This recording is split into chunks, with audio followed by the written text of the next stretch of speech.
Sanjay Pednekar. Sir आमचा सेवा. नमस्कार, मी गुरु पाताडे पुन्हा एकदा लाईफस्टाईल कोकणवरती तुमचं स्वागत करतो आहे. तर मी आज चाललो आहे आशेळी गाव राजापूर. तर त्यांच्या तिकडे रामनवमीनिमित्त धार्मिक कार्यक्रम आहेत, तर त्यांची शूटिंग करण्यासाठी मी चाललो आहे. तर मला सत्यवान पेडणेकर म्हणजे आमचे अयोध्येचे सहकारी त्यांनी मला कॉल केलेला की आमच्या गावात कार्यक्रम आहेत, तर तुम्ही आल का? तर म्हटलं ठीक आहे, तो ठीक आहे, मला वेळ आहे. तर मी आता निघालो आहे. आता वाजले जवळजवळ मला वाटतं 2:45. इकडनं मला वाटतं ते जवळजवळ कापडातून 75 ते 80 किलोमीटर असेल. मी बघू, मी पण पहिल्यांदाच चाललो आहे. ठीक आहे, टोपी विसरलेलो माझी, तर मी तिच्याला आवाज दिला आणि ती घेऊन येते. मी डोक्यात घातले. चला आपण ते व्हिडिओ चालू करूया. आता मी कासारडे तिट्यावरती पोहोचलो आहे. इकडनं आता राईट मारून मी राजापूरच्या दिशेने निघणार.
अजून किती वेळ लागत?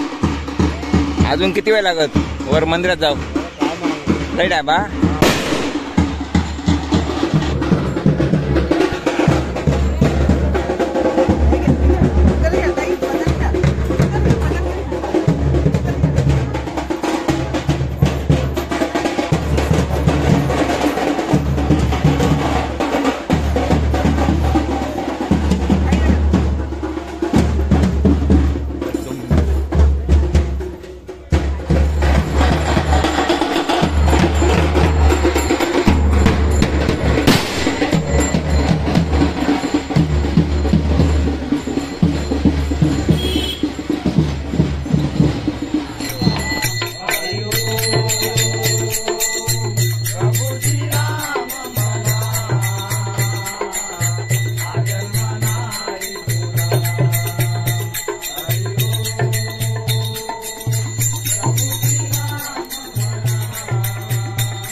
संजय पेडणेकर.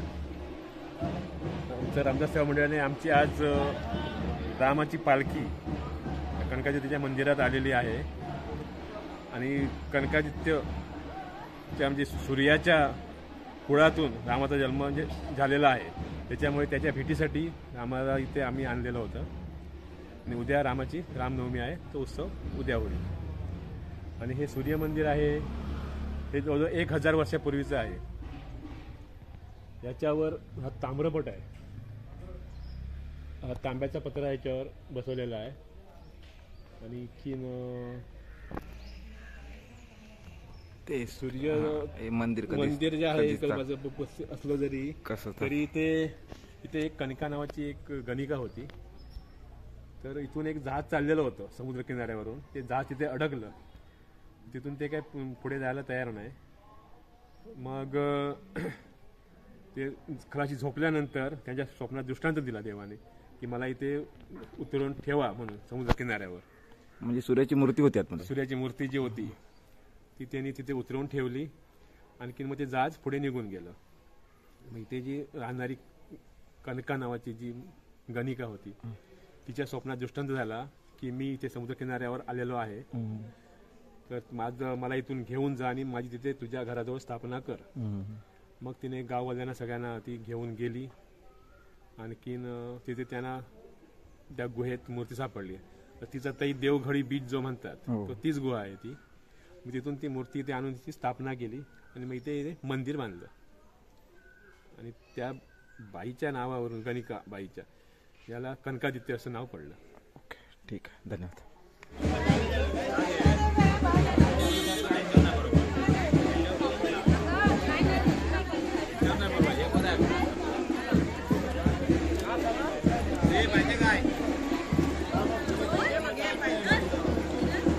हे निघाले? तर नमस्कार, माझं नाव सागर संजय पोटकर. मी पण याच गावचा रहिवासी आहे, कशेळी गावचा. तर रामनवमी निमित्त जी ही दिंडी निघते हे म्हणजे अनुभवणं खूप भाग्याचं आहे आमच्यासाठी, म्हणजे आमच्या गावातून निघते यासाठी. आता मी पण बाहेरगावी असतो, तर बाहेरगावी ह्या कार्यक्रमासाठी मी आवर्जून उपस्थित राहतो. बाहेरगाव म्हणजे कुठे? हां, कशेळी राजापूर. नाही, बाहेरगावी म्हणजे कुठे? US ला असतो मी, अमेरिकेला. माझं नाव वसंत यशवंत पाटील. मी ह्या कशेळी गावाला रहिवासी असून आमचा रामनवमी उत्सव ही गेली 25 वर्ष भंडारा सोहळा हा कशेळी गावात होतो. आणि ह्या भंडारा सोहळ्यासाठी मुंबईपासून इथल्या जिल्हा तालुक्यातली माणसं ह्या उत्सवाला सहभागी होतात आणि मोठ्या थाटामाटात आम्ही हा रामनवमी जन्माचा उत्सव साजरा करतो. गेली 25 वर्ष या उत्सवाची आम्ही परंपरा राखली आहे आणि आमचे मार्गदर्शक गुरुवरे राधा पेडणेकर यांच्या मार्गदर्शनाखाली हा सगळा भंडारा सोहळा साजरा होतो. अतिशय सुंदर भगवमय वातावरणात आम्ही हा उत्सव साजरा करतो आणि खूप आम्हाला आनंद वाटतो की या कशेळी गावामध्ये हे राम मंदिर झालं आहे. आम्ही आपलं भाग्य समजतो आणि खूप बरं वाटतं. आणि पालखी सोहळा पण आम्हाला ह्या कनकदिता मंदिरापर्यंत आम्ही दिंडी सोहळा करतो आणि त्या दिंडी सोहळ्यामध्ये अनेक माणसं सहभागी होतात. गावातील चांगली लोक ह्या कार्यक्रमाला उपस्थित दाखवतात आणि खूप मजा येते ह्या दिंडीला. आणि खरोखरच परत एकदा सांगतो की आम्ही आमचं हे भाग्य समजतो की ह्या कशेळी गावामध्ये हे आमचं श्रीरामांचं हे मंदिर आहे आणि ह्या प्रभू रामचंद्राची आमच्याकडून आम्हाला सेवा करायला मिळते हे आमचं थोर भाग्य समजतं.